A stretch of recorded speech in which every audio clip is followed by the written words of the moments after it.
Regione Sardegna ha la sua strategia di specializzazione intelligente, ovvero sia indichiamo quali sono i settori nei quali nei prossimi anni la nostra regione può specializzarsi, e questi sono settori tradizionali come l'agroalimentare, come il turismo e i beni culturali, e altri settori ad alta tecnologia come l'information technology, quindi tutta l'informatica, le app per i computer eccetera, e l'aerospazio. Insieme a questi però abbiamo lanciato, e oggi ne parliamo diffusamente, la bioeconomia, l'economia sostenibile. Crediamo fortemente in una regione che sia sostenibile dal punto di vista energetico, dal punto di vista della sostenibilità, dal punto di vista dell'edilizia, e oggi, la giornata di oggi, tratta appunto il tema della edilizia sostenibile, della bioedilizia, ovvero sia di tutte quelle pratiche sia energetiche sia di uso di materiali che possono permettere di sviluppare una economia che sia realmente sostenibile nel lungo periodo. Il settore pubblico ha una grande responsabilità, perché alla fine è il committente di gran parte dei lavori pubblici e allo stesso tempo detta le regole per i lavori privati. Alla fine dell'anno scorso, del 2015, a livello nazionale è stato approvato il collegato ambientale, che dice appunto che tutti gli appalti pubblici devono contenere delle norme in tema di sostenibilità nel campo ambientale, in particolare per l'edilizia. Anche nella nostra legge di riforma degli enti locali abbiamo inserito alcune regole che vanno in questa direzione. Crediamo fortemente nel ruolo pubblico,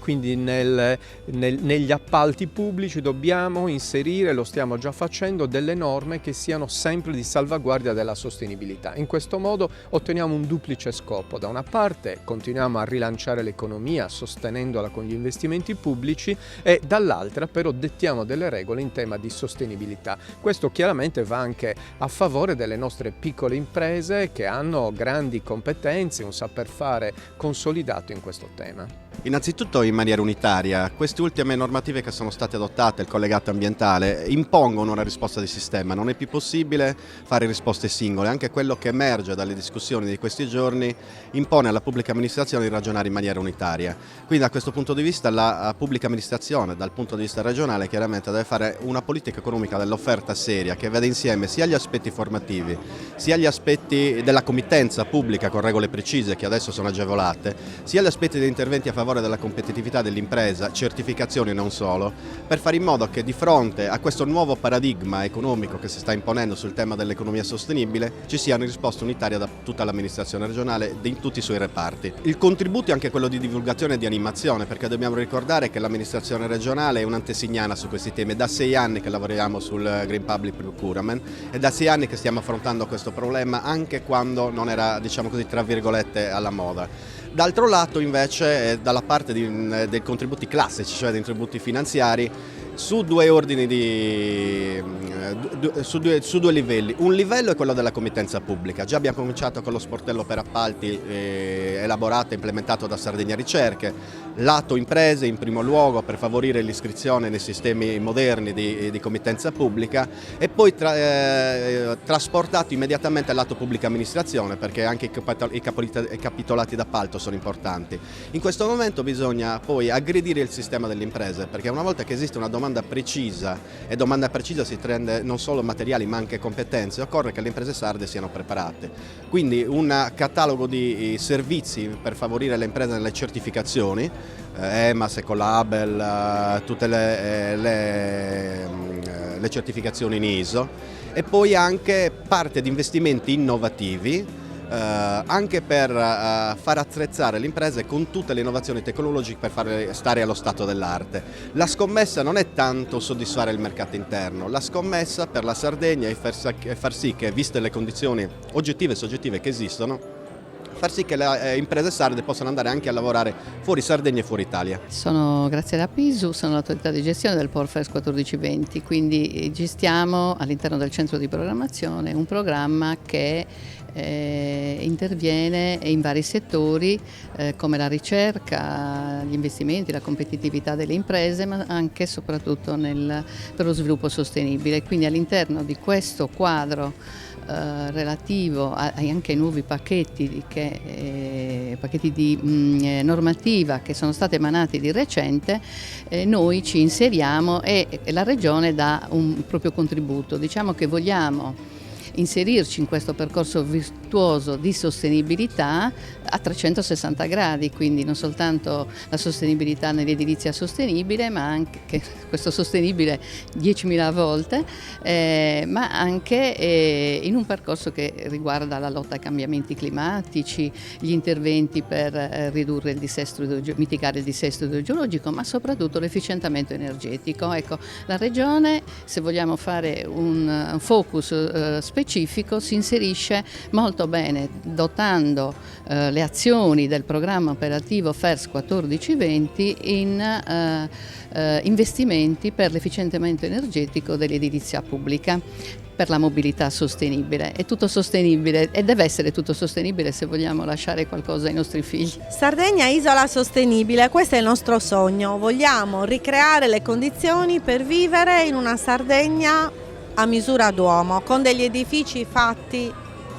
con le nostre tipiche produzioni locali, utilizzando i nostri artigiani, utilizzando il Sosmastro Smuroso che avevamo nel passato, e soprattutto vogliamo ricominciare a costruire case dove si vive bene, con un comfort abitativo, fresche d'estate, calde d'inverno, senza spendere bollette energetiche incredibili. Quindi stiamo facendo questo lavoro come Sardegna Ricerche, in collaborazione con gli altri assessorati, per far sì che vengano di nuovo utilizzati questi materiali e queste competenze, rivitalizzati, innovati con tutte le competenze del settore tecnico-scientifico. Questo è il nostro sforzo, quest'anno sarà cruciale, il 2016, parte la nuova programmazione FESR, l'edilizia sostenibile è stata inserita, sarà inserita a brevissimo nelle strategie intelligenti di specializzazione intelligente della Regione Sardegna. Noi quest'anno veramente ci impegniamo a realizzare cose concrete che vedrete prossimamente. Salve, sono Dana Vocino, sono un architetto e faccio parte della Fondazione Ecosistemi, che da 15 anni si occupa di Green Public Procurement, e in particolare io mi occupo proprio degli acquisti pubblici nel settore dell'edilizia. Oggi infatti siamo qua in questo bellissimo posto proprio per raccontare delle novità che sono arrivate proprio nel giorno di Natale del 2015. Infatti il 24 dicembre dell'anno scorso è stata approvata una legge molto importante, perché obbliga la pubblica amministrazione ad introdurre i criteri ambientali e ecologici minimi nei bandi di gara, sia per l'acquisto di forniture, anche di servizi e anche di lavori pubblici. Quindi questo è un passaggio importantissimo per noi, per la pubblica amministrazione in generale in Italia, perché da adesso in poi inizieremo proprio a lavorare in maniera molto serrata sulla introduzione dei criteri ecologici, e questo produrrà una conversione anche dal punto di vista economico e anche industriale, perché il Green Procurement serve proprio per far cambiare i prodotti e far cambiare i processi e renderli più verdi, più compatibili dal punto di vista ambientale, e abbassare soprattutto le emissioni dei gas climalteranti, quindi della CO2 e di altre emissioni molto, molto importanti. Nella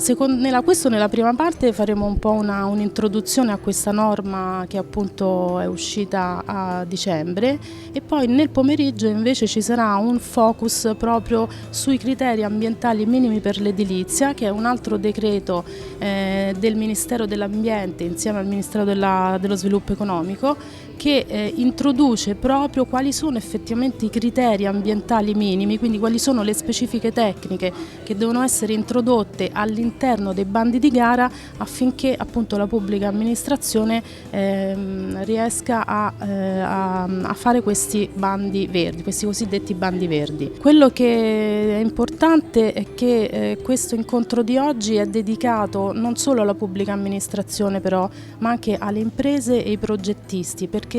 per l'edilizia sostenibile, per introdurre i criteri ecologici all'interno dei bandi di gara dei lavori pubblici, è necessario un coinvolgimento di tutti i soggetti, di tutti gli attori che sono coinvolti nel processo edilizio, quindi dai progettisti che devono da oggi in poi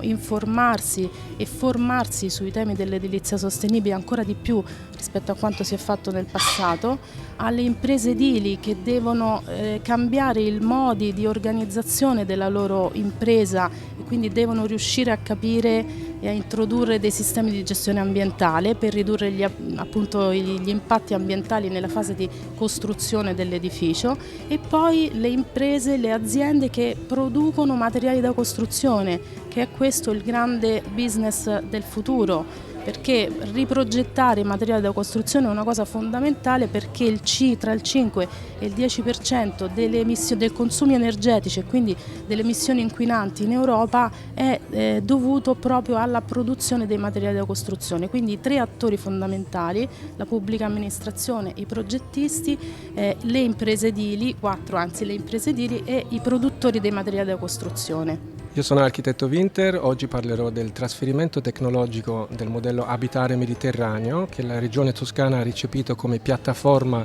regionale per l'edilizia sostenibile, indirizzato proprio alla filiera dove partecipano tutte le imprese del settore,